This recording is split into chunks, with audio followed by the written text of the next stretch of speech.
How often is too often when releasing a podcast episode? And when do I do this?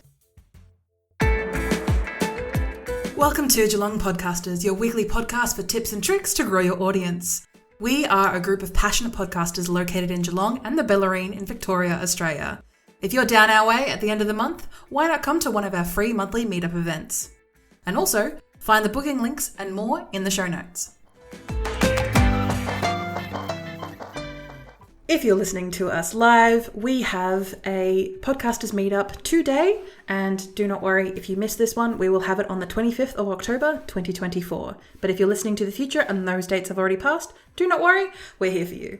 Today we're going to discuss how often should I release a new podcast episode. Now, of course, with all the other podcasts that we've done this series, we've had a lot of questions that we've been able to answer regarding some of the fundamentals regarding podcasting. And when it comes to the amount or frequency of your podcast, a couple of things that you need to keep in mind are consistency is key, audience expectations and setting of those expectations, and having a manageable workload for you and possibly the team that you're working with. When I say consistency is key, the outset is to set a regular schedule of weekly, bi-weekly, so that is once a fortnight, or monthly episodes. Any podcast episodes that are longer than this in time are usually very rare, or they already have a pre-established fan base for them to be able to have such long periods of time between podcast episodes. But for your routine and your creation of this podcast, my recommendation would be to choose some sort of frequency that works for you and your lifestyle. Say, for example, I have a client that I work with quite regularly who is a mother of 2 very young kids while also managing the whims of her business. And as you can probably imagine, maybe doing a podcast every week is not going to be beneficial to her. So having it be once a fortnight for a 20-minute podcast works really well for her. She's able to batch those ahead of time, and she's able to use what is known as keeping a few in the can, which is a very old timey film expression, which enables you to have a lot of podcasts in a repository that you could use at any time, just in case life situations come up. You're able to use these podcasts and put them out at a regular schedule so you do not dash your audience expectations. Speaking on to the next part of this conversation, audience expectations and setting those audience expectations. You can do this via the trailer of your podcast, usually a 60-second to 90-second piece that is at the start of your podcasting journey, or just regular trailers that you have throughout maybe different seasons of your podcast to make sure that audience understand where you're coming from.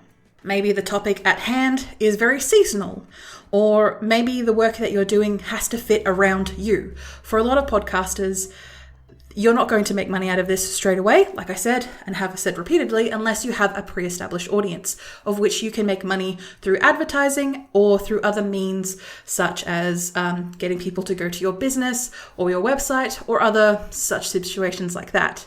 But when it comes to the regularity of your podcast, it is understandable that you're not always going to meet that you set out, but make sure that you clearly communicate this to your audience, either via social media, via your website, via an email list, or if you're also able to maybe do a quick 30-second piece in the actual podcasting feed saying, hey, no podcast this week, life stuff's happened, I gotta go, I'll see you next week, or whatever it may be. Of course, this is not a be-all and end-all, but it is a nice thing just to inform your regular listeners. And the last thing I want to touch on with you today is a manageable workload. Now, the first 2 parts of our conversation regarding consistency and audience expectation are going to be nothing without a workload that you are able to consistently do. I like to have a methodology when speaking to my clients, or even just regular people I talk about podcasting with, is what is your BFM? What is your bare effing minimum? What can you do consistently, and what is something that you're not going to burn out doing? So say, for example, I've met people who want to do hour-long podcasts, and I mean, that is awesome. That is great. Do you have the energy and time for that? And also the editing and process of that. They say, no, I don't have that time right now. That is okay. That is something that you can build towards because you are managing your workload. And as you are able to build up your skills, you may be able to stretch the amount of time that you have for said podcasts. Do not worry, things can change, things can evolve, and your audience will grow with you. This podcast is sponsored by me, Zoe, the Video Confidence Coach, connecting the dots of your personal brand with the power of video. See more in the show notes. Speaking of show notes, see all the show notes, including links, upcoming events, and details for this episode and many more in the episode description, or just go to vcc.training/Geelong-podcasters. Make sure you tune in for next week.